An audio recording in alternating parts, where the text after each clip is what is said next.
evening, baseball fans, and welcome to a brand new episode of the Bullpen Bulletin here on IE Sports Radio, your direct feed for all that is sports. We've got Ricky K, we've got Alden K, and we've got Patt here tonight to talk about a whole lot of baseball. And we've got more manager firings in baseball. We might have to start placing some bets and some odds on who's the next person to go.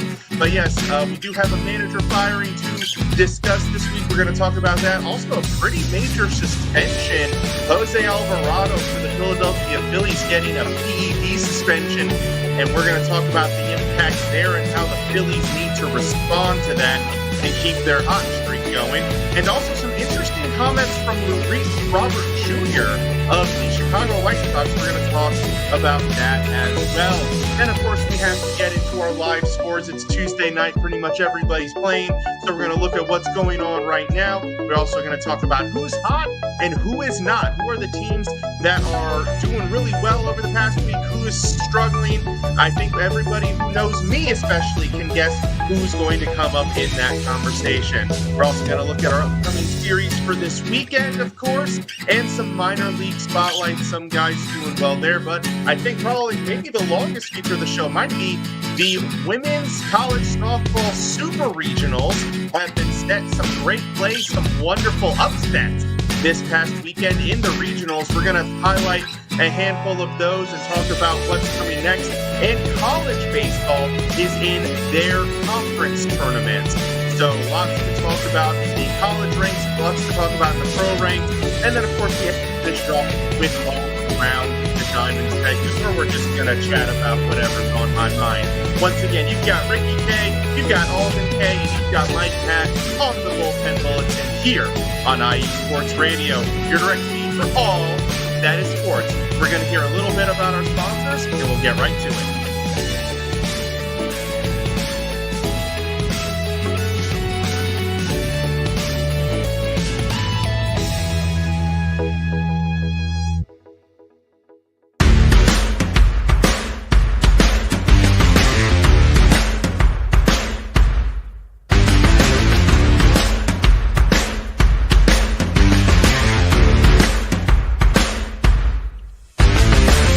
IE Sports Radio fans, this show is brought to you by Planet Jerky Premium Brisket Beef Jerky. Planet Jerky is the official jerky of the 2022 California League champion Lake Elsinore Storm, Single A affiliate of the San Diego Padres. This all brisket jerky has gluten-free options, contains no MSG, no sodium nitrate, is low in sugar, and high in protein. Go to their website at planetjerky.net and follow them on Instagram at Planet Jerky. Planet Jerky, the jerky that's on a whole other planet.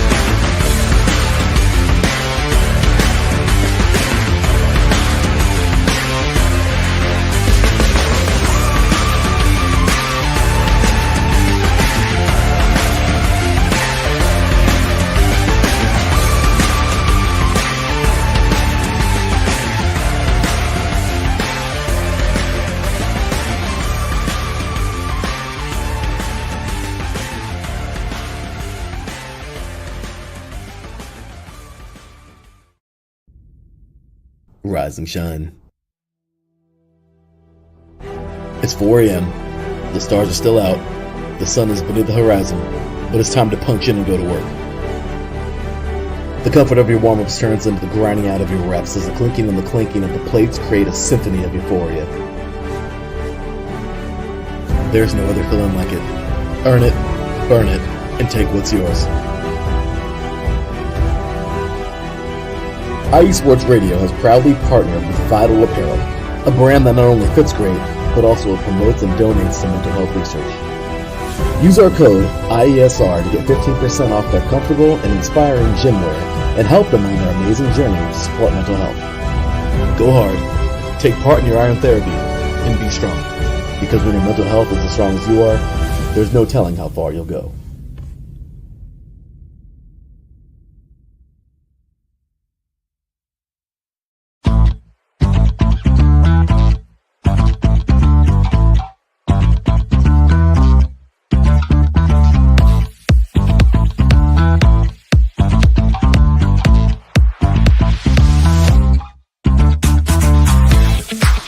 there, IE Sports Radio fans. Be sure to check out our sponsor, Seal the Deal Wax Seals by Cecilia B. You just finished your very own wedding or baby shower invitations and you're looking for that extra special touch? Maybe you just wrote a letter to a relative or a friend and you want to add to their smile when they receive it.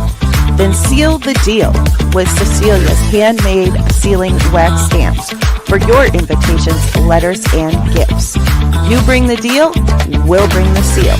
You can find them on Instagram at sealthedeal_wax stamps and on Facebook, Seal the Deal Wax Seals.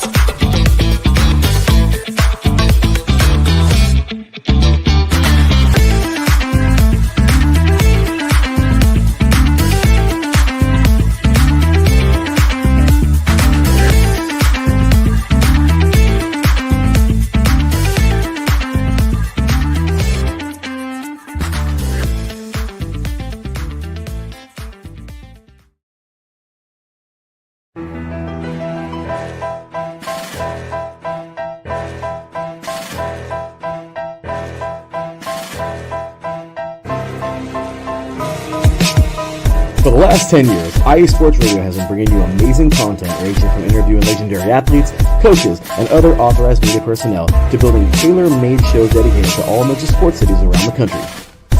Make sure to follow us at IE Sports Radio on X, Instagram, Facebook, TikTok, and YouTube to keep up with the latest in sports and with all of our shows. Also, make sure to check out our daily updated website at iesportsradio.com. At iesportsradio.com, you can see our daily show schedule and check out all of our show pages with personal bios to learn a little bit more about each of our awesome hosts. In addition to our show pages, you can catch the iSports Radio blog, Hall of Fame, Fans of the Month page, and our merchandise shop including t-shirts, tank tops, caps, long sleeves, hoodies, and more. For now over a decade here at IE Sports Radio, we've continued to be by the fans, for the fans, and we thank you all for your support and for making IE Sports Radio your direct feed for all that is sports.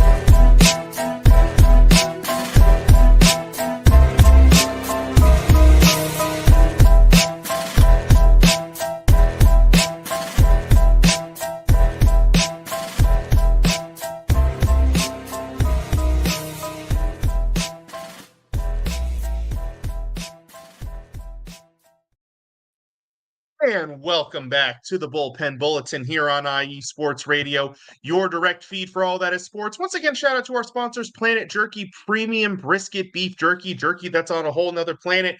Go to planetjerky.net to get yours today. Also, Vital Apparel, a brand that not only fits great, but promotes and donates to mental health research. So go to their website, use code IESR to get 15% off of your purchase there. And of course, Seal the Deal wax stamps, custom wax stamps, perfect for a special occasion. Go to Instagram at sealthedeal_wax stamps and check them out.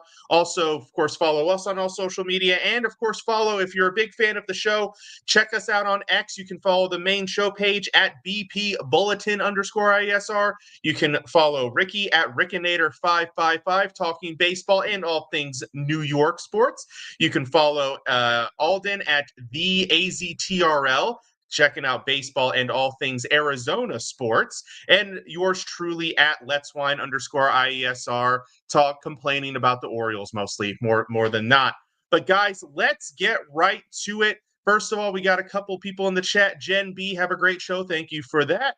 Jen and Ralph jumping in there. Have a great show. Thank you, sir. So, guys, let's get right to it with our headlines. And we have yet another manager firing. This one coming from a local spot for me. The Baltimore Orioles this past Friday, or was it Friday or Saturday? This past weekend, we'll say, fired manager Brandon Hyde after starting the season 15-28. Brandon, this comes about a year and a half removed from Brandon Hyde winning AL Manager of the Year award, and after back-to-back playoff seasons where the team won 91 and 101 games. So, Ricky, we're going to start with you. What are your thoughts on this move? So, it's one of those things where you look at the Orioles, the way they've been struggling, somebody fortunately has to go. And I think you give Brandon Hyde credit this much for he got a chance to experience some form of success because when they hired him, the team was a mess. They really weren't going anywhere. got a chance to develop the young guys. And sometimes, I mean, I know they got an interim who doesn't have as much experience either. But maybe going into next year, you get a guy that at least has experience. Because the problem you have here is you have to still develop these players once they get to the majors. The Orioles had one of the better farm systems. They all came up, and they haven't really progressed the way people have wanted them to. Like you look at watching Daniel Dowdton, LB Network. You're gonna have people, I'm sure, in your area, Mike, that are questioning whether they should have drafted Bobby Witt Jr. and not Adley Rutschman. That's good, and as decent of a player as Rutschman is, maybe you should have took Bobby Witt. That sometimes those kind of things change a franchise in some way, shape, or form. The pitching's a mess. Mike Elias is to blame for that because to not capitalize on that. It's not even just this offseason. Go back to the deadline 2 years ago when they had the team ready to win, and the best they get is Jack Flaherty. And not Dodger Jack Flaherty. I'm talking like legit Jack Flaherty who's still watching balls go out of Arlington. It's not, especially in that division, you've got to capitalize on what you have. And then you look at the Orioles right now, if your best trade piece is Cedric Mullins, you're not really going anywhere. So they probably let out of his misery in a sense. You feel bad for the guy, and I think he'll get another job. And it will be a better job in the offseason because of the potential. The key now is going to be how do you get those guys to keep developing at the majors and not be stagnant like a lot of them seem to be. Yeah, that's all completely fair analysis there. Alden, what are your thoughts on this one? Yeah, I don't really understand this move. At the end of the day, he came into a situation where they were rebuilding. They didn't really know what direction they were going in yet. And as the manager, he did bring them back. So he somewhat brought them back to being relevant. He, had this young team. The Orioles build their team through the farm system, as we've seen other small market teams do. And the Orioles were probably the best team out of at least these recent years that have used the farm system well, or at least what we think. But with these young guys, he won 100 games in a season. And I know that they've had their playoff struggles, but again, young, inexperienced team, and we assumed that they were going to build off of those playoff struggles. And a big reason for those struggles was their hitting. Their pitching was fine. At least last season, it was fine. So what I don't understand is their front office did not spend any money on pitching. In fact, they let Corbin Burns walk to the Diamondbacks. They brought in Charlie Morton at age 40. That was the best pitching move that they made. So it's like you're gonna axe Brandon Hyde for that. I understand the struggles this season. So maybe they do need a new voice in there. Like I'm pretty sure Ricky even said that earlier at one point after the news broke out that a new voice could help them. But at the same time, this guy won almost 200 games as a manager in the last 2 years when the Orioles went to the playoffs, and they won the AL East in one of those years too. So how I don't fully understand this move just because of his recent success. Obviously the playoff struggles are still there. They struggled. He didn't win a playoff game in Baltimore or anything like that. But, I feel like the Orioles kind of, and at this point it's like, where do you go from here? This season you're starting off pretty bad, and in a tough division too. So maybe this season is already out of reach, or maybe not. We'll see what happens in the future. But if it is out of reach, where do you really go from here? So if I assume this, the Orioles, they have a backup plan by making this move too early, because I don't think they would fire him like 30 games into the season if they didn't know what they were doing. So clearly they have some type of plan on how they're going to bounce back. But until they execute on that, I just don't understand this move. Yeah, no, I mean, I shared a pretty extensive thoughts on this whole situation this past Saturday because the news had already broken before Let's Whine about DMV Sports. I think he was kind of scapegoated in this particular situation. I think with the way the team had started, the way the team was going, Somebody had to go. They had to make some form of change. Personally, I would have thought the hitting coaches would have been the first to go. Kind of like the Rangers did. They got rid of their hitting coaches first. They have 3 hitting coaches, and the team still can't hit. So I don't know what the heck they're even doing there. And personally, I think it's fair to make an argument kind of based off of, and Ricky kind of alluded to this one. I mean, Elias deserves a lot of the blame here too. I mean, not only, for the reasons you guys said, but go back to the trade deadline last year. Go back to the trade deadline last year and look at the Trevor Rogers trade and look at how that's working out. Look at their inability, like their biggest dollar signing in the Mike Elias era, by the way, is Tyler O'Neill, who has already missed half of the season due to injury because nobody could have foreseen that coming. The guy who's missed half of the last 3 seasons due to injury, nobody could have predicted he would be hurt more. But I'm not going to rant too much about this one because, like I said, I talked about it, and also we have a lot of other great stuff to get to. So I'll just say I think he was kind of scapegoated. And important programming note is that the team is 0-3 since the firing, and by the way, is already losing tonight as we're in the 6th inning. So, clearly the move had just instant turnaround right there. All right, now moving on to really kind of more just upsetting news for a team. We're going to go a little bit further north to Philadelphia, where Jose Alvarado, relief pitcher for the Phillies, has been suspended 80 games for PEDs. This suspension also makes him ineligible for the playoffs. Pretty major implications here. Alden, we're going to start off with you. What does this mean for the Phillies, and how do they overcome it?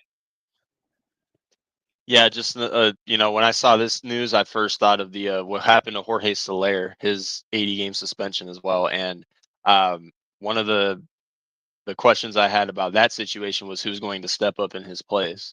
And for this situation, I am kind of interested, and obviously it's unfortunate for the Phillies because their bullpen is a little bit concerning, which is another reason why I think Rob Thompson is going to be on the hot seat if Philly doesn't get it going this season because of the bullpen situations that they have and who he throws in the game. But with this move, or what happened in this news, I'm kind of interested to see if Taiwan Walker or Orion Kirkering is going to step up for the Phillies bullpen.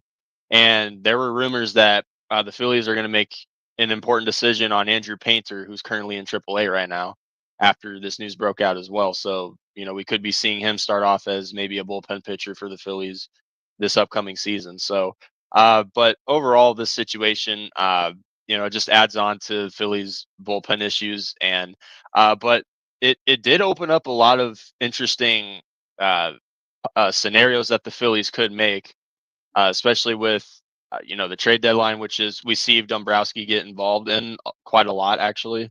So bullpen pitching could be what they go for. With the moves that he makes a lot, especially around that time. And if they do call up Andrew Painter as well, I mean, hey, another opportunity to throw a guy out there and just find somebody that can really slam the door for the Phillies because they've been in a lot of close games this year. They have the batting power.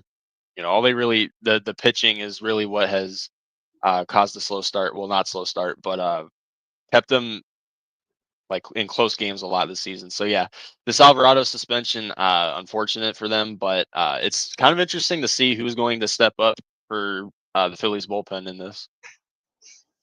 Yeah, 100%. You get a suspension like this, it's next man up has to kind of be the mentality. Ricky, what do you think about this one? Where does Philly go from here?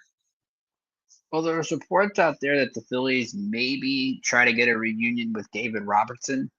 Now, David Robertson is 40, and he hasn't pitched in a little bit, but it's still a guy that's been around the block, kind of knows what he's doing to help that bullpen. This is big for the Phillies because you think about it, Alvarado if he's not their closer, he's the guy that you bring in to get the big outs.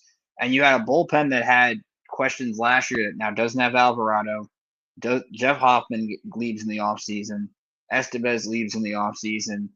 And what I think is going to be okay for the Phillies is, like Alden alluded to, they do tend to go to starters more so in the bullpen in the playoffs. So when you look at Walker, you look at Kerkering, you've seen, like, who knows? Maybe you see like Painter, but maybe a guy like Mick Abel. Mick Abel comes up this week for Aaron Nola and outduels Paul Skeens. Maybe they try to limit him and he becomes a reliever in the playoffs. Who knows? Because I think everyone here thinks the Phillies are at least a playoff team right now. And Dave Dombrowski is going to find relievers. Those are the things that are easy to find at the deadline, even if it's just like swing relief types that you can make happen and you don't have to spend as much.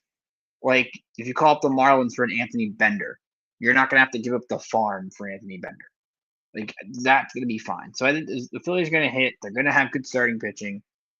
The key guy to me is Jordan Romano. Can Jordan Romano be the pitcher that he was a few years ago, and not the guy who's kind of regressed? But I think they're fine. But Alvarado is going to be one that hurts because that's their key ace in the hole out of the bullpen with all the losses they've had. Yeah, no, absolutely. And when I saw this news and I kind of looked at the way their bullpen's been performing and the way it's shaping up, it almost made me wonder if you're Philly and this suspension has happened, he's going to be out 80 days. It almost makes me wonder if you don't try to jump ahead of the trade market maybe. I know it's early in the season, not a lot of teams are out, but there are some teams that I think you could definitely argue are not contenders this year. So maybe you give a call to a Colorado who might have one reliever, I'm not entirely sure, or a Chicago White Sox, or heck, even the Baltimore Orioles. Give the Orioles a call about Felix Bautista. Maybe he's been pitching well for them. Maybe that's a call you make, or some like you mentioned with Bender for the Marlins. So maybe this isn't necessarily a bad idea. Given that you're going to be out Alvarado and your bullpen's already been struggling a bit, to jump ahead of the trade market and don't let it. It's never good that teams let the trade market or the free agent market get set for them. That's just that's a recipe for problems for you. So maybe they jump early on the trade market. Who knows? But I agree. I think Philly's looking good, and they definitely have the offense and the starting pitching to at least keep that momentum going. Next, we have some very interesting comments. Luis Robert Jr. of the White Sox said this past week, very critical of his own performance, saying he's not playing very well and he doesn't think he has any trade value. And Alden, we're going to start with you on this one. You kind of brought it up in our chat earlier, so you saw these comments as well. What were your thoughts on this? I just think that he's in a situation right now where he doesn't have a lot of confidence, being on the White Sox right now. In 2021, which, if I remember correctly, was the last year they went to the playoffs, he was over a 300 hitter. Since then, his batting average has gone down year after year after year. So, and he has been struggling. Obviously, he's batting 180 right now with only 5 home runs to start off the season. So, when it comes to his performance, yes, I understand that part. But when it comes to his trade value, I think that it is hurting his trade value, but I don't necessarily think it's going to come to a point where there's not going to be a single team that doesn't want him or anything like that. There's plenty of teams in the MLB right now that need hitting on their team right now, and they don't have to wait until the trade deadline to make a move. They can make a move for him right now while his value is low, and maybe not give up as much to get him. So while his performance is kind of on the low side right now, when it comes to his trade value, I feel like a change of scenery can really help him out in this situation, because when the White Sox weren't the White Sox that we see right now, he was a dependable hitter. So, and there's also plenty of teams that need a DH right now too. He doesn't have to play center field every game. He can just be the DH, which we've seen him play a lot on the White Sox in recent years. So, as far as the comments he made, though, to me, it just seems like the dude has no confidence anymore. And, when someone asks him, hey, what are your thoughts on getting traded? I mean, that's kind of like, okay, yeah, he knows he could get traded, but with his performance, teams, I think that there would be teams that want him, because there's teams like the Rangers who need hitting right now, even though they spent a lot of money on hitting. The Royals, we know their pitching is good, but if Bobby Witt isn't going on offense, then their whole offense isn't going. So there are teams out there that I think would take him, especially while his trade value is low. And hopefully he can turn his season around, change of scenery can help him. But when I read those comments, just seems like he has no confidence anymore. So I think a change of scenery might actually be better for him a little bit. Yeah, 100%. 100%. Ricky, what are your thoughts on Luis Robert here?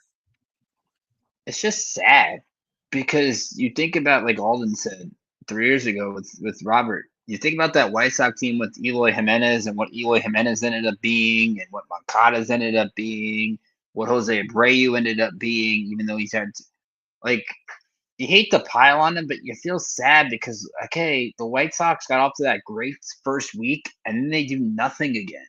We just don't talk about them as much because, well, the Rockies are now the White Sox in a sense. But it's still the same thing. He's looking around that team. There's nothing there. He wants to get out, but he knows there's nothing there.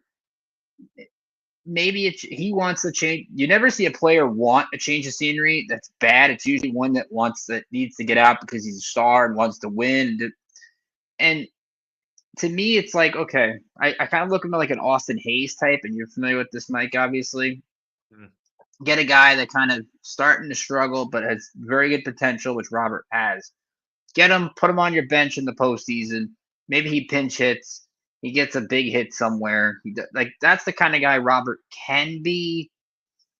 But your value is so low now. You're not the White Sox. Even better teams will just wait to get him DFA'd. Like, that's really what that might come down to. But I don't think that's going to happen. I think some team will get him, give up a single A guy, and maybe he makes the thing in post. To me, this is just more sad, if anything else, that you rarely see a player that low being very brutally honest about himself. Yeah, no, I agree. Definitely. I mean, you guys kind of hit on the similar points. Definitely low confidence. But I mean, you look at it's not all bad with him. He leads the league in stolen bases. That's definitely a positive. He has great value on the base pass. He's been an above average defender for the last 3 years and continues to be so this year. So he brings that value for you. And you look at because some of the more advanced metrics favor him very well. It's just, he just hasn't been able to put it together with the bat. And the other benefit that I could see teams looking at him is that he's got 2 more years on his contract after this year, and they're both club options. So you think you trade for him at the deadline, you have to pay him, what, $6-7 mil the rest of the season. If he works out, great. You've got him for $20 mil a year for the next 2 years. And if not, you can cut him in the offseason. It only costs you $2 mil. I think he's definitely a low risk buy that you can get at a really good value. And if you can turn him around, I mean, like you guys said, we've seen what he can produce. It wasn't that long ago that this guy was putting up a 5-WAR season and in MVP conversations. So, I mean, if you're a team, maybe you've got a couple extra prospects, maybe you're not necessarily a contender, because if you're a contender, you probably want a guy who's going to give you really good production now. But I couldn't see like a middle of the road contender taking a shot at him. Send a mid-level prospect over to the White Sox and see if you can't turn him around. I mean, there's not a ton to lose except a few $1 million, and all these teams have that, so I'm not worried about that. All right, that will do it for the first part of our show. We're going to take a quick break. When we come back, we are going to get into our live score and our Who's Hot, Who's Not segment. Brian Francione in the chat room, good evening, sir. But we are going to go ahead and take our first break. Do not go away. You're listening to the Bullpen Bulletin here on IE Sports Radio, your direct feed for all that is sports.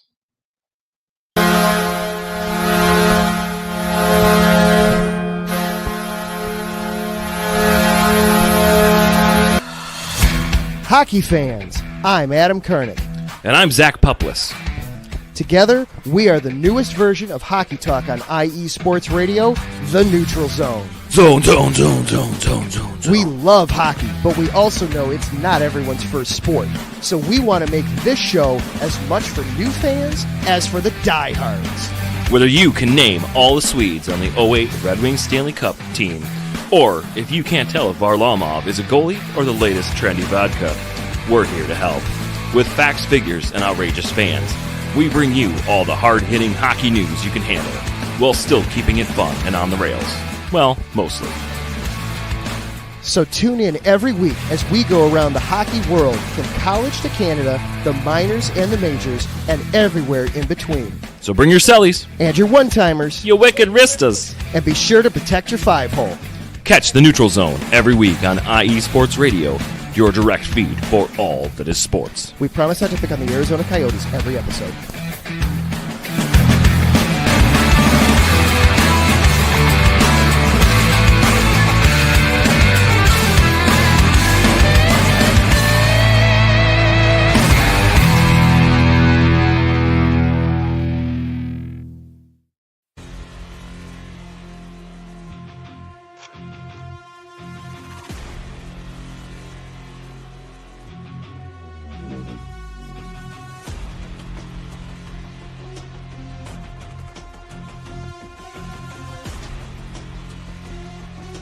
What's up, Pittsburgh? This is Ralph Calise, the host of the Injury Report on IE Sports Radio, your direct feed for all that is sports. Are you that passionate, diehard Steelers, Penguins, Pirates, or just a Pittsburgh sports fan? Then please join me on the Injury Report every Tuesday on IE Sports Radio, the direct feed for all that is sports.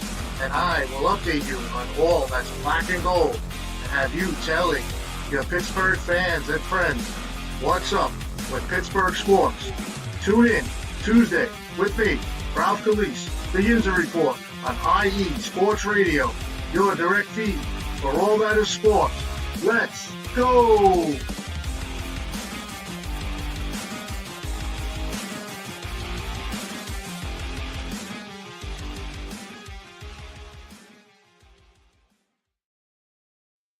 And welcome back to the Bullpen Bulletin here on IE Sports Radio, your direct feed for all that is sports. We are on to the second half of our show, and it is time for the live score update. Lots of baseball going on tonight, although we do have one postponement to talk about. So, Ricky, go ahead and take it away with the live score update. So your one postponement, as Mike references, Guardians and the Twins, they were supposed to make up a suspended game from Monday. So now they're going to try to do that again on Wednesday. We'll see if that happens for them. It's Twins are hot, Guardians are not right now, unfortunately. A lot of finals right now because usually they're late in the program. We'll start in Pittsburgh. The Pirates snapped the Reds' 5-game winning streak, a 1-0 win. In that one, Bailey Falter gets the win. They only run a Brian Reynolds single in the 6th inning. So Pittsburgh snaps their losing streak. Cubs got walked off last night. Well, they weren't going to get walked off tonight. A 14-1 rout of the Marlins. Seiya Suzuki, 3 for 5 with a home run and 4 RBI. Kyle Tucker, his 11th of the year in the win. Red Sox had Walker Buehler get ejected in the 3rd inning, along with Alex Cora for arguing balls and strikes. And they still beat the Mets 2-0. Home runs by Carlos Narvaez and Rafael Devers against Clay Holmes. Nationals defeat the Braves 5-3. They got out to a 3-0 lead, did not look back, and Spencer Strider's return to the mound. Blue Jays defeat the Padres 3-0. Vlad Jr. and Anthony Santander with home runs against Dylan Cease. So the Blue Jays win. Padres continue their slide. Games in progress right now.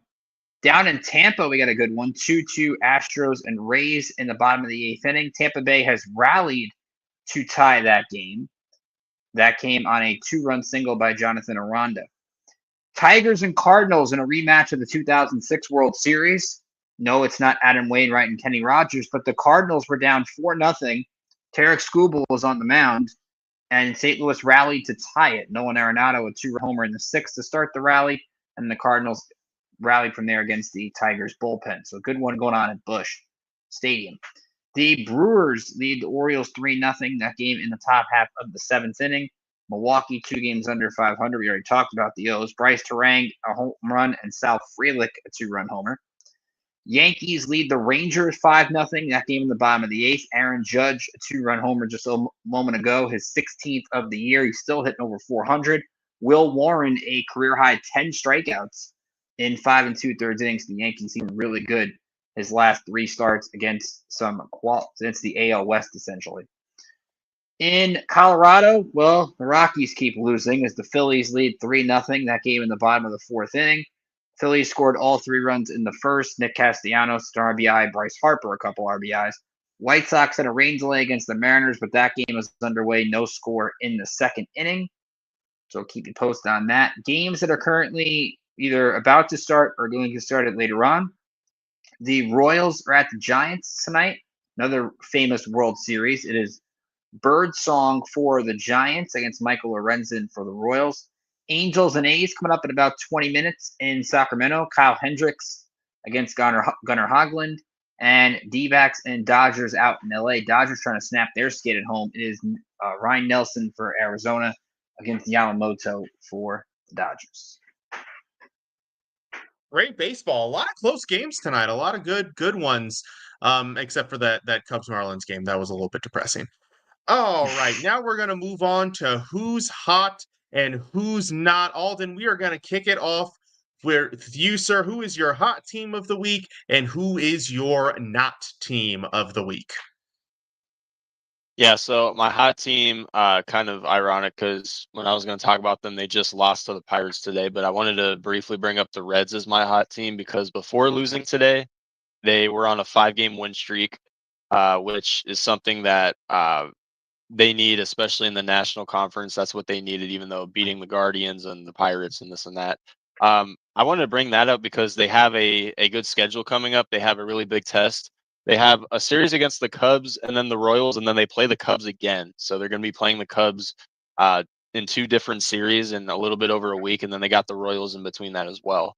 So a good test for the Reds coming up. And I also want to point out that their pitching has given up 1 run in each of their last 4 games. So they gave up 1 run today against the Pirates, and their offense just didn't show up today. They got shut out. They lost 1-0. But their last 3 games that they won, they did the same thing. They only gave up 1 run. So I like what I'm seeing from their pitching so far. It's just really about the offense, which I think we talked about that going over the Reds before the season started. So the Reds, who are getting a little bit hot right now under first year with Terry Francona, uh, it's going to be interesting, especially in a tight national conference, and playing in the Central, a division that is up for grabs, minus the Cubs probably. Um, it would be a good test for them coming up. They play the Cubs twice, so a good opportunity for them to get back into the division if their offense can get it going. For my not team, and no, this isn't the Diamondbacks fandom in me. I'm going to go with the Dodgers. Uh, just simply because every time I look at the Dodgers, their batting is doing good. Otani's doing what he does. Mookie Betts is doing what he does. Freddie Freeman, like all their guys. Hae-Sung Kim is actually looking pretty good since the Dodgers called him up. He's a really good base runner as well. He can get to first on ground balls. So they have great batting. I'm not worried about that. If I were a Dodgers fan, their batting's doing their thing. But it's their pitching, which is something we saw a lot last season. Obviously, Sasaki's on the injured list. Clayton Kershaw just came back. He made his debut for this season. He gave up 5 runs against the Angels. Gonzalez played against the Angels, gave up 4 runs in 4 innings. So the Dodgers pitching has hit kind of a slide lately. And the other day, they gave up 7 runs to the D-backs after only 3 innings. So the Dodgers pitching has kind of hit a rough patch lately. So in order for them to bounce back, they just have to be able to put zeros up in innings and just let Otani, Betts, Freeman, and all the other guys do what they do best. And despite having that much power at the bat, that's why pitching is so important, which is what I haven't really seen from the Dodgers lately. So it's a good test for them today because Yamamoto, who has been their best pitcher probably this season, is on the mound tonight. So good opportunity for the Dodgers pitching to bounce back, and we'll see if they can do that, especially with their upcoming schedule that they have too. After the Diamondbacks, which is a 3-game series, they head over to Citi Field and take on the Mets. Then they got the Guardians and then the Yankees. So they have a rough schedule coming up. So a good test for them to get their pitching back up. But overall, they spend billions of dollars, so they'll find some way to bounce back. 100%. And if not, they'll just throw more money at it, right? I mean that'll surely be a solution option for them. Ricky, let's kick it over to you, sir. Who is your hot team and who is your not team? Well, for who's hot, we're going to keep it in New York, and we're going to go with the Yankees, bordering on it with a win tonight if they can hang on, which it looks like they will. They'll be 9-3 in their last 12 games, and they played some really good competition. When you consider they played San Diego a couple weeks ago, took 2 out of 3. Went out to Sacramento against the A's when they were playing well, took 2 out of 3. Went to Seattle, took 2 out of 3. Subway Series, very competitive Subway Series. They get 2 out of 3 and then trying to win tonight. We talk about Will Warren and the way he's just been dealing. Tonight, his stuff looked fantastic. Now, the Rangers stink in terms of offense, which, by the way, tonight is actually Brett Boone, the hitting coach, versus his brother in a Boone versus Boone battle. So that's always pretty cool. But you love what the Yankees do. Aaron Judge is still hitting. And Judge had a bad Subway Series, all things considering. But Paul Goldschmidt had a couple of big hits. Cody Bellinger hits a grand slam. He's been on fire the last couple of weeks ever since I said he was terrible on my show. Maybe he should send me a thank you or something. But Trent Grisham's been a great surprise with 12 home runs. I remember Stanton's not here. Jazz isn't here. And they're still finding ways. Ben Rice homered tonight. He continues to hit well. They still struggle against lefties, but you got to love what the Yankees have been doing. Their bullpen now getting Jonathan Loaizaga back, I think, is really big for this team. And they've also opened up a pretty nice cushion in the AL East right now. 4 games up on the Red Sox and the only team over 500.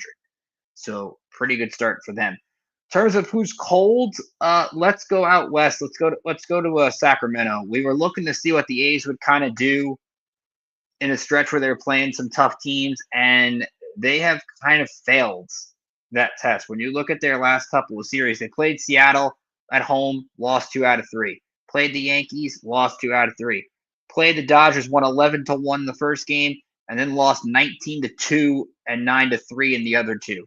Then they play the Giants in the old Battle of the Bay. That's not the Battle of the Bay anymore. They get swept. So not really a good sign for a team that had a lot of high hopes in division that's very winnable, but now they're 4 games under 500. Got to see if they can right the ship, but their pitching is still a concern. They've got good offense. They can hit, especially in that ballpark.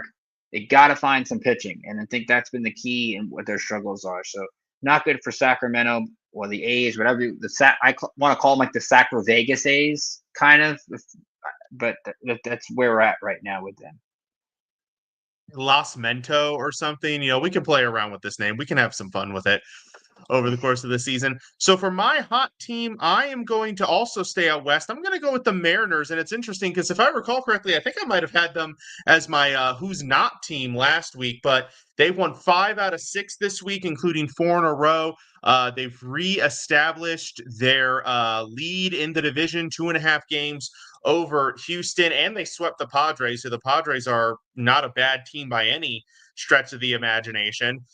So really strong performances by Seattle as they, like I said, they continue to keep a hold of the division. And for my cold team, this is a slam dunk for me. I think y'all probably could have predicted this before you even watched the show. It's the Orioles. I mean, they have the longest losing streak in baseball. They have not won since our last show, interestingly enough. And they are still losing tonight, although they did tack on 2 runs in the top of the 7th there to make it a 3-2 game. So they're going to give us that little glimmer of hope before yanking it away from us at the last second. But yeah, I mean, the team's an absolute mess. They can't do anything right, and when they do something right, they get some of the worst breaks. Hit 105-mile-an-hour line drive right at the shortstop. I mean, type stuff. So Orioles are my who's not for the week. Now we're going to look up to this upcoming weekend or any of these upcoming series. So Ricky, we're going to start it off with you. What are some of your series to watch for the weekend? So when you look at this slate this weekend, and it's good, maybe it's Memorial Day weekend, there's not exactly a lot of great over 500 versus over 500 matchups. I mean, you do have some teams that are 500. But since I talked about one New York team, I'll talk about the other one. And out at Citi Field this weekend, 3 nationally televised games with the Dodgers taking on the Mets. rematch of last year's NLCS. Now, Alden mentioned the Dodgers' problems lately, so I won't bring those up. But let's kind of talk about the Mets a little bit, which was on the other side of the Subway Series. I think they've got a couple issues right now. I'm not even counting Juan Soto as an issue. That's a separate story, which maybe I'll get into a little bit later. Right now, their offense is just struggling. They're not scoring runs. They're not getting hits in clutch spots. Mark Vientos has not been the guy people expected after last year. Brett Beatty was carrying him for a couple weeks. He's kind of slipped a little bit. And you lose a game tonight, again, where the starting pitcher gets thrown out in the third inning and you still don't score a run. That's really not a good sign for this team. They can't rely on the starting pitching as good as it was. But Tyler McGill had a bad start Friday with like 4 walks, was not strong. Jeff McNeil's hitting 240. Brandon Nimmo's hitting 215. And when Alonso's cooling off and Lindor's cooling off, you got to find something somewhere. They're 0 for 7 tonight with men in scoring position. Plus, their bullpen has taken a lot of injuries, like we talked about over the last couple of weeks with AJ Minter. And trying to find that setup guy for Edwin Diaz, who looks really good. But is Brazaban that guy? Is Kranick that guy? Stanek has blown a couple of big games. Their defense was bad over the weekend. That cost them a few runs. They're now in second place in the division, albeit the Phillies are playing the Rockies. Mets need a big weekend at home, and they played great at home this year. In fact, when you look at their way they played at home, it's been night and day. They're 17-5 at home. So this is really a good test for them to try to beat the Dodgers in semi-revenge, and they kind of need a bounce back. And I'll talk about it later and around the diamond. Juan Soto kind of needs a great series over the weekend. For sure. 100%. 100%. Alden, what are you looking at this upcoming weekend? Yeah, I'm gonna stay local too. Like Ricky said, there's not really a whole lot of interesting series this upcoming Friday or so when the new series starts. But I'll stay local for the Diamondbacks. They're heading over to St. Louis to take on a red hot Cardinals team. In this series, it's going to be all about the Diamondbacks pitching because that's been their biggest letdown so far in their recent skid. They have won a good amount in their last games, but then again, they did play the Rockies 3 times, so that's why I don't really take that so seriously. But pitching wise for this upcoming Cardinals series, obviously they're going to have Ryan Nelson today for the Dodgers, and then they'll end the series with Corbin Burns. So for St. Louis, they're going to have Zach Gallen, a guy who just gave up 6 runs in his last outing to the Rockies. So that is going to be hopefully a good bounce back game for him. The Cardinals, the team that originally drafted Zach Gallen, we'll see if he can bounce back a little bit. I mean, you can't really get any worse than giving up 6 runs to Colorado. So we'll see if he can bounce back from that. And then they'll have Merrill Kelly, who's been their best pitcher so far, probably as far as ERA wise. And then they got Brandon Pfaadt, who just dealt pretty good the other day against the Dodgers as well. So, there are some good matchups in this series, but again, with the struggles of the bullpen for the Diamondbacks, with Justin Martinez still injured, AJ Puck still injured, they don't really have that guy who can really close deals. And St. Louis, they're a team that can always stay in games no matter how much they're out. People think they're out of it. They've been probably the hottest team in May so far, which is why they're back into the division hunt. So, and yeah, it's crazy. I picked them to finish last in their division, and right now I'm not so sure about how the Diamondbacks are going to play against them. So, this will be an important series for the Diamondbacks, especially as far as pitching goes. Cardinals have been one of the hottest team in baseball lately, so I think that this would be a big test, and probably honestly, there's not that many interesting series out there. This could probably be the best one you can watch starting this weekend. So I'll take that one. That's going to be a good one. That's a good matchup between those two teams. Very red matchup as well. Obviously, the Diamondbacks a slightly darker red there, but still some red, a lot of red on the field. I'm going to stay out west. Well, I guess Midwest. I don't know. Depends on how you determine Houston, but I'm going to go with Seattle at Houston here. These are two teams. They've kind of been. Houston's been trying to catch Seattle, but Seattle keeps managing to pull away a little bit. It's been an interesting back and forth for the division. But I think this is going to be a good series here, especially the Saturday matchup. Luis Castillo versus Framber Valdez, two veterans, longtime pitchers on both staffs. That should be a fun matchup. But I think, talk about early implications here with Houston, who has closed the gap 2.5 games as things stand currently. We'll see how the Houston finishes their game against Tampa, although it's not looking great with Tampa's runners on second and third in the bottom of the ninth. But yeah, I think this is going to be a good series. And I think, if Seattle can manage to win it and give themselves a comfortable gap, this could be one of those things that helps them start to pull away as we head to the middle of the season. Before we take our second break, we're going to jump down to the minor leagues really quick. Ricky, we're going to start with you. Who is your minor league spotlight for the week? So we'll do a player, and then we'll do a cool story that popped up today. So the player we're going to take a look at is a guy in your neck of the woods, Mike, Travis Sikora, tonight for Fredericksburg. Has pitched pretty well, 3 perfect innings. Fredericksburg's had 18 up, 18 down. Didn't get the perfect game in the combined perfect game, but they threw a combined one-hitter. Sikora, of course, being a third-rounder in 2023. Talk about the Nationals still looking for pitching. Sikora would be an interesting one. But interesting, tonight is the first time that Major League Baseball is going to experiment with check swing technology out in the Florida State League. They're going to use this bat tracking. Now, it was used in the Arizona State Fall League last year. A swing will be called when the head of the bat moves head of its knob by more than 45 degrees. Anything less than that is a non-swing. Each club will have 1 check swing challenge per game and will retain the challenge if it's successful. Now, I hate the check swing stuff. It's like every time you have to debate and the announcers on your favorite team go, is it? You make the call and you're like, I don't know. We got to find a better way to determine a check swing than, did his wrist break at the middle?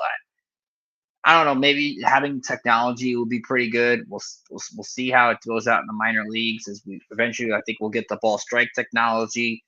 Eventually that home plate umpire is just going to stand there and be a figurehead, but I think you've got to have it, and I think if you're don't going to appeal to third or first, then maybe you do make that a managerial challenge. I don't think, though, it should be a separate challenge. I think it should be maybe each team gets 2 or 3 total, but that'll get worked out. But I'm interested to see how the data turns out in the check swing technology. I saw a highlight of that that somebody shared online. Really interesting. I think somebody made a check swing challenge that was, I think it was pretty critical at a juncture in a game too, and they ended up winning the challenge and overturning the result. So yeah, just another added wrinkle as we try to perfect some of the imperfections maybe that is in the sport. But Alden, we're going to kick it over to you, sir. Who is your minor league highlight for the week? Yeah, so I'm gonna go. I literally talked about this organization just now, and I know he's not supposed to make his MLB debut until 26. But I kind of wanted to talk about someone who's in St. Louis's AA team, JJ Weatherholt. This guy who is batting 296 right now this season. He's quickly gone up to AA so far in St. Louis's organization. He hit 2 homers. And then obviously the defense, a little bit questionable. He's got 3 errors this season so far. But I think that when the time does come, because St. Louis, when I was talking about them, one thing I said was, okay, who's going to be that guy that really stands out as far as the Cardinals organization? Arenado's getting up there in age and this and that. And obviously he's a shortstop too.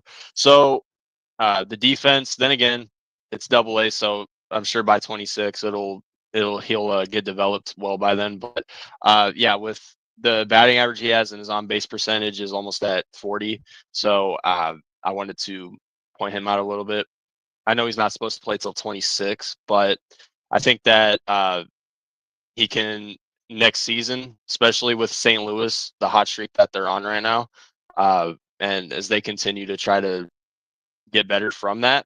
I think that the farm system is something that we're going to see the Cardinals look in the direction in a lot in the future, especially if they become buyers in the future if they continue the hot streak. So, but yeah, with their farm system, I do like what Weatherholt's doing in Double A right now. Obviously, the 3 errors, or we'll see how he develops on defense, especially at shortstop in the future. But wanted to point him out a little bit. Yeah, absolutely. Yeah, I remember when Weatherholt came out in the draft. The bat was what had everybody excited. Everybody was kind of questioning where he would end up defensively, as you noted, with the 3 errors. But it's great. I mean, the bats. Hey, look, sometimes just hit. You figure out the rest when you get to the league. Sometimes. I am actually also going to focus in on a prospect, the number 10 prospect specifically in the MLB pipeline. That would be Royals first base prospect Jack Caglione, who was the 6th overall pick in last year's draft, a towering prospect, 6'7", 230 pounds. He just got promoted, or this past week, to AAA Omaha after having a 322, 394, 553 slash line in 38 games in their Double-A affiliate to start the season. They are also experimenting with him defensively, working on his versatility. So again, another guy whose bat you want to get in the lineup. They're trying him in the corner outfields, and if he can play that, that'll definitely help them get him in there. But yeah, phenomenal prospect, phenomenal progress by him in less than a year in pro ball. It'll be interesting to see. I think somebody was talking earlier about the Royals, and whether outside of Bobby Witt, do they have enough offensive potential to be a serious contender? And it could be that Caglione might be that cog, that piece that helps the offense take that next step. We are going to take our second break here. When we come back, we're jumping into the college ranks. Lots to talk about there. Do not go away. You're listening to the Bullpen Bulletin here on IE Sports Radio, your direct feed for all that is sports.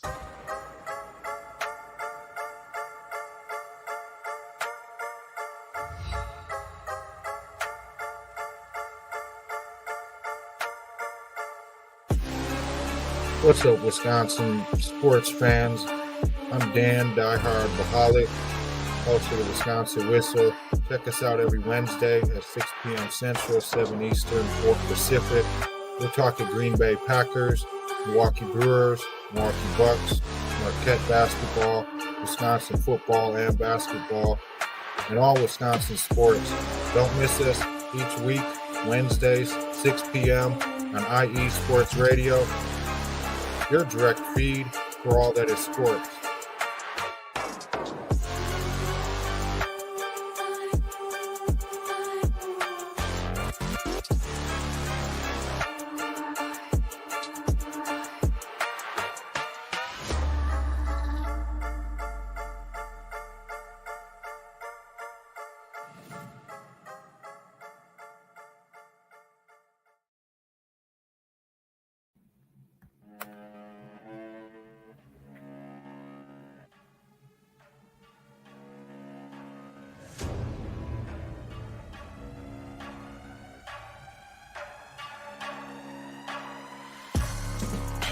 What's up, everybody? It's your boy, Big Mike from Indie Sports Nation.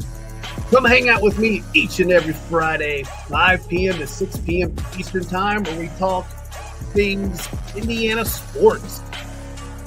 We talk Colts, Pacers, Fever, Indy Ignite, and we dive into the college scene as well. Boilermakers, Hoosiers, Irish, Bulldogs, and every school in between.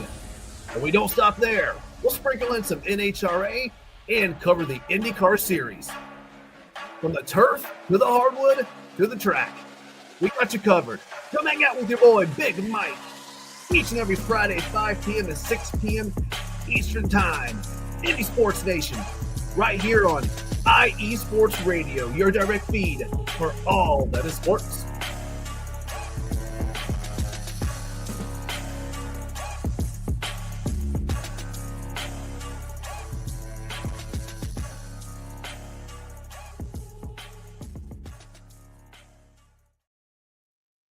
And welcome back to the Bullpen Bulletin here on IE Sports Radio, your direct feed for all that is sports. We are going down to the college ranks with college softball to start with the women's super regionals. We had the regional games this past weekend, and there were some great softball played, some great upsets as well. Ricky, we're going to start off with you. As we head into the super regionals, we have 8 super regionals, which is they're all going to be 3-game series with the 8 winners going into the Women's College World Series. So, Ricky, what is your super regional to watch? So definitely an exciting tournament so far. We've had crazy finishes, crazy walk-offs. It's been really one of those under the radar tournaments. Most favorites held serve, which is great to see. Of course, you will get into the milestone that happened in your area, but even LSU going down, I think was also an interesting one. A lot of people thought that they would, and Jordy Ball was great for Nebraska. For me, the super regional look at the SEC is still where it's at, but it's an interesting battle between 2 SEC teams. It starts Friday night, 8 o'clock Eastern, ESPNU. Old Miss at number 4, Arkansas. Old Miss went into the Tucson Regional and upset Arizona. Meanwhile, the Razorbacks, they rolled through their regional. And I think what's fun about this, these are 2 SEC teams that neither team has made the College World Series. So somebody's making history in the series one way or another. Arkansas, of course, has the best hitter in the country in Bree Ellis.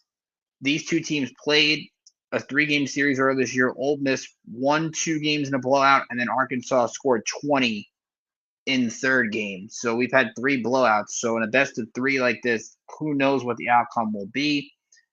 You have an Arkansas team that loves to hit against an Old Miss team that's a little more balanced. So we'll see how this shakes out.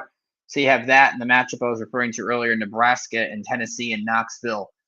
The matchup between Jordy Ball and Carlin Pickens is going to be so much fun between those 2 pitchers. Ball was 5 for 5 in the regional. Tennessee was run ruling everybody, it seems, including they dominated Ohio State in their offense.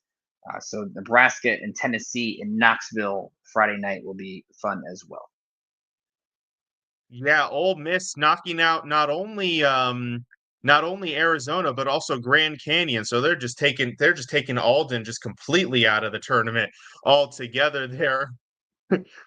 Alden, we're I'm an going to kick ASU it guy. over to you, sir. What is your super regional to watch? Yeah, first off, I'm an ASU guy. I'm glad they lost, but I get your point. Yeah, so I'm going to go with Florida State and Texas Tech. These are 2 teams that, as predicted, they actually got out of the first round. So what really interests me about this series is the pitching, because Florida State in 3 games in the Tallahassee region, they only gave up 1 run in 3 games. So I think that's what's really going to stand out for this series is the pitching. And then Texas Tech, of course, getting through the first round, they kind of similar to Florida State. Their pitching was good. The last game gave up, I think it was 6 runs. So I think pitching is really going to determine this series. And of course, with seedings that they are, very, very interesting to see this series, especially with Texas Tech with their last round being able to get past Mississippi State and all these other teams. So but yeah, second round, a lot of interesting matchups, but I think Florida State and Texas Tech is, especially pitching wise, that's really going to be the one to look at for this upcoming weekend. Yep. You knew I was looking at that one for sure. But as Ricky alluded to, I am going to go to the super regional that, of course, features. I think I don't feel too dramatic by saying the biggest upset of this past weekend with the Liberty Flames knocking out number 1 seed Texas A&M in their super region, or in their regional. Took every game possible to get there, but they did complete the upset, and now they face off against the Oregon Ducks, who also needed every game to get out of their regional. Stanford gave them a good run there. But this is going to be a fun matchup. You look at both these teams, they both have high-powered offenses. They both have good pitching. I think Oregon has they have used 2 pitchers predominantly for the majority of their starts. Lindsey Grain and Elise Sokolsky, who started, those two combined have started 49 of the 55 games this past season. And I think those two individually are probably a little bit better than any of Liberty's pitchers. But Liberty has three go-to pitchers that they go to for their starts in Elena Escobar, who, by the way, has 15 complete games under her belt and a 25-3 record, plus Kalen Yoder and Paige Bachman. So that one interesting thing to see would be if this does go 3 games, this series does Oregon maybe push one of their people, maybe Lindsey Grain, to pitch 2 games in 3 days? Or do they have to maybe go down in the depth chart and go for a player who's maybe not as proven, whereas Liberty does have that third pitcher that they can go to? So that is one advantage Liberty might have, but I think this is going to be a good series. I think, despite the pitching, I think this is still probably going to be a high-scoring affair between these two. Some great offensive production overall. So, yeah, I really like the Super Regional. I think it's going to be a lot of fun to follow. Now we're going to kick it over to baseball, which completed their regular season this past weekend. So now they're on to their conference tournaments. And I'm actually going to go ahead and kick this one off. I wanted to start off by focusing in on the ACC tournament, which I think is going to be really exciting to watch. Lots of really good teams, really strong teams in this tournament. Play started today with Virginia Tech, and there's the other reason, of course, why I have to focus in on the ACC, because it's got Virginia and Virginia Tech, two of my DMV schools. But Virginia Tech took down Stanford, so they advanced to the next round of games tomorrow, and Virginia will be in the games tomorrow as well. Obviously, you have some of the top teams in the country. You've got Florida State, you've got North Carolina, you've got Georgia Tech. You have really good, high-quality teams. And I think the winner of this one is probably slated to get a really good seed when it comes to the regional rounds. But Alden, we're going to kick it over to you now, sir. Who is your college baseball tournament team, whatever you want to highlight as we enter the conference tournaments? Yeah, so since I guess I'm more familiar with the Big 12, I'll stick with that a little bit. Starting off with BYU and Arizona State, these are two teams that it's really going to be determined by a little bit of the pitching. ASU did not really finish their regular season up to the expectations that I had, especially as far as pitching goes. A majority of ASU's wins this season are because they drive in a lot of runs. They score double digits even when their pitching gives up a lot of runs. So I really hope to see better pitching against BYU pretty soon. BYU doesn't have the best record, but a lot of their wins come from good pitching. So if BYU's pitching shows up and ours doesn't, then it's not really going to be good for ASU. And the reason I bring up that game first is because whoever wins between BYU and Arizona State is going to take on the Arizona Wildcats in the next game. So could be seeing another U of A and ASU rivalry if they can beat BYU. So which obviously they are favored. So we'll see if they can live up to that. And of course, Cincinnati and Texas Tech, these are two teams seeded very closely. They're going to be playing, whoever wins this game will be playing the number 1 seeded West Virginia. So whichever team wins that game, they'll have a good matchup against West Virginia. And then Kansas will take on Baylor and Oklahoma State, two teams that, as far as batting wise, is what got them high in the tournament as well. And then Houston and Kansas State, I feel like both of these teams are kind of they can really make some noise when, not a lot of people think they would, especially taking on TCU, who's 3rd seed, whoever wins that game as well. But I think the main focus is for the Arizona Wildcats, whoever they play, especially with their ability to score a lot of runs, and their pitching is good too. And with Summerhill being able to stay healthy after coming back and finishing the season off good. So I think this BYU and ASU game is really going to be the one that determines a lot of it, but also some really good matchups as well. Texas Tech and then, of course, Kansas State, two teams that builded up some momentum a little bit going into the tournament. So, but I do really like the Big 12 tournament. I think this one's a little bit underrated. I think that a lot of these games are going to be pretty good, and I think that a lot of these games will be pretty good to look at.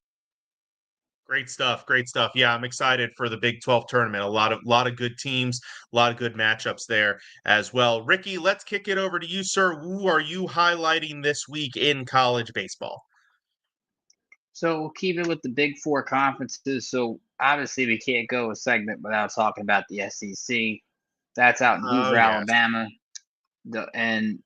Only 3 games today. The fourth one got postponed because it was going to start so late between Texas A&M and Mississippi State. Other games that went final today. Alabama beat Missouri. Missouri's terrible. They had 3 conference wins, and most of those were against Texas A&M. So really not good for the Aggies.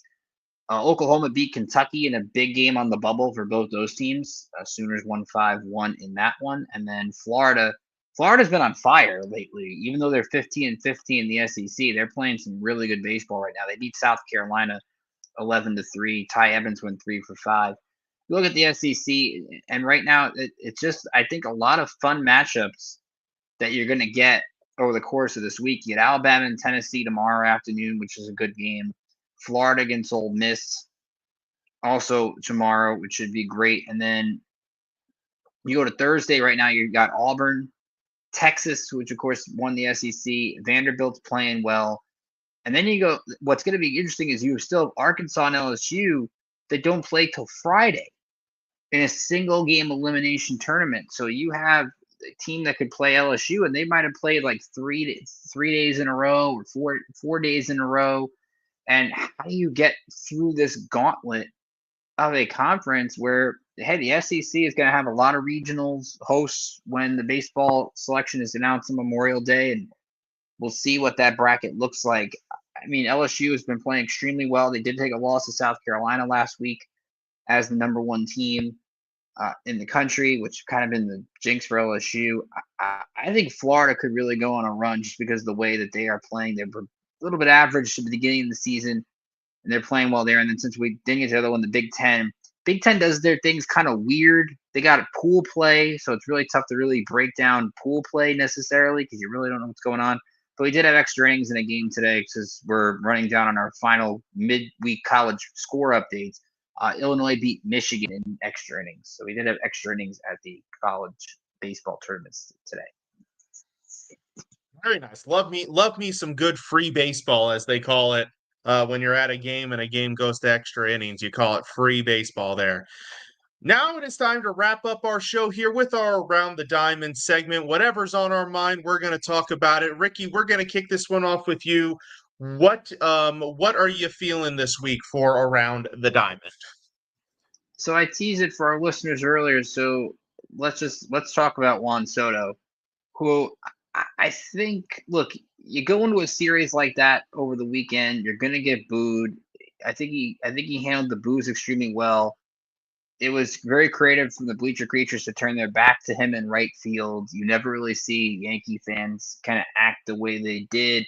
It wasn't all, you had the usual, like, the magic word and the guy's name, which they do a lot. But besides that, I don't think it was that as visceral as people expect, or it was visceral but cordial. And I think you look at Soto, didn't play well. He played well defensively, but he was a ball on Sunday in the 8th inning. He didn't hustle to first base. Then last night against the Red Sox, he hits a ball, thinks he's hit it out, and it goes off the monster. He only gets a single. Did steal a base. And Juan Soto's numbers on the surface, they're not awful, but they're not $765 million. And I think that's where what Juan Soto, I think, and you've seen reports from like the Bob Clappishes and the Michael Kays, that Juan Soto right now isn't very happy. That Juan Soto, maybe the family might have pushed him to the Mets, and that you never know. But again, his numbers right now, he's got an 816 OPS. It's not bad, but he's only got 8 home runs, and he's only hitting 250. Francisco Lindor had a rough first year in Queens. He's kind of handled that very well since then. I think Soto will find a way to get through this and get through. But you're also seeing a guy that now is the superstar. But he's He's been the superstar before, but now you're on a team where you're the guy that you have to answer to. Like with the Yankees, he can hide behind Aaron Judge. He doesn't have to be the player that everybody talks to every day. And that was a blessing for him. I think deep down he liked that. I think he kind of liked being not Robin, but Batman Part 2. Then he could be that with Lindor. Carlos Mendoza, I think, handled that well last night. He talked to Soto. They probably have worked things out with the whole hustling stuff. I don't really think that's going to be an issue because he's going to have a 2-week stretch where he just absolutely rakes at some point. It's just later than people expected. But that goes to show you take money, that comes with the territory. So we'll see if Soto bounces back. But that's why I said I think it would be great for him if he had a big weekend against the Dodgers at home, gets a big hit because you look at, again, he's playing well, but you look at his runners and scoring position numbers, which I think is what everyone's going to look for and say, hey, can you get the hits in big spots? He's batting 128 with men scoring position. You can't pay a guy $765 million to bat 128 in those spots. So he needs a huge weekend this week. No. If you're paying him $765 million, he better be batting 765 with runners in scoring position. That's what I would think there. Alden, let's kick it over to you, sir. What's your around the diamond topic? Yeah, so mine will be short and sweet. I'm going to show a little bit love to a team who I don't think is getting enough credit. While everyone's talking about the NL West being a tough division, everyone's talking about Aaron Judge, Ohtani, and all these other guys. Nobody, or at least from what I'm hearing, nobody is talking about how the Tigers have the best record in baseball right now. This was a team that I was a little bit confused about, didn't really know exactly what kind of team they were going to be in this season. With under the radar, without really people talking about them a lot, they've been able to lead their division so far. I know it's a weak American League, or at least to start off the year, it's not really as big of a conference, at least compared to the National League, what people were expecting. But their record is better than every National League team right now as well. So, part of me, I know Skubal, other than Skubal and maybe like other guys like Torkelson and, certain other guys, unless you're a real Tigers fan, there are a lot of players that people may not be familiar with on that team. But I think that's the scariest part, is that they don't really have a whole lot of well-known like big power hitters or pitchers or anything like that on their team. And they're still doing what they're doing right now. So, and in the future, like if imagine they had Miguel Cabrera still, but he was back in his prime or something like that right now, like what this Tigers team would be right now. So this Tigers team is definitely being really impressive so far. And I think that if they keep playing like this, especially in the American League, it's really up for grabs. Obviously there's the Yankees, there's the Mariners who are a little bit on a streak right now. And of course, you actually, they do have to worry about their division now. I did originally think that this division would be kind of weak, but the Royals and Twins have both been playing really good baseball lately as well. And, the Guardians, they have lost 4 games in a row, but still 4 games above 500. There's only 5.5 games behind the Tigers right now at this point. Still plenty of baseball left. Who knows? Tigers could go on a losing skid. I mean, that we've seen that in baseball a lot, which is one of the weirdest sports when it comes to win streaks and losing streaks and momentum and things like that. But so far, I don't think people are giving the Tigers enough credit right now for what they're doing. And I think that, being led by Skubal, who's having another good season and could make a case for Cy Young again, I feel like the Tigers deserve a lot more credit than what they're getting right now. Percent. I'm with you. I don't feel like enough people are talking about the Tigers, but there they are with the best record in baseball in a tough division too, as you noted. 3 other teams above 500. And then there's the White Sox, but hey, there's still the other 3 teams that are above 500 there. I am going to stick with the homer route. I'm going to go talk about my alma mater for a second here, Florida State, and give some props to shortstop Alex Lodice, who was named the 2025 ACC Player of the Year yesterday. I know we don't have the applause button on here like we did on our old platform, but I would be giving him an applause button. He hit 422 on the season with 17 home runs and 63 RBIs. And he joins pitcher Jamie Arnold and second baseman Drew Farrow on the first team All-ACC list. FSU also had outfielder Max Williams and pitcher Joey Vellini land on the second team All-ACC list. Outfielder Gage Harrelson was third team All-ACC, and first baseman Miles Bailey was all freshman team. So a very award-filled season for the Seminoles, and hopefully they can translate that into some postseason success. As you know, that time of the season is upon us for college baseball, as their conference tournaments are underway, and by this time next week we'll get to talk about their regionals, just like we were talking about the super regionals for softball, and we'll get to talk about the Women's College World Series. So really exciting time of year, really exciting month for college sports, college athletics. Really fun stuff going on there. That will do it for tonight's show. Thank you to everybody who tuned in. Thank you to Genty, Ralph, and Brian who jumped in the chat room. Thank you to everybody who listened live or anybody who's going to listen on later on in the week. It's all appreciated. Once again, shout out to our sponsors, Planet Jerky Premium Brisket Beef Jerky. That's on a whole nother planet. Go to planetjerky.net to get yours today. Also, Vital Apparel, a brand that not only fits great, but promote and donate to mental health research. Great cause.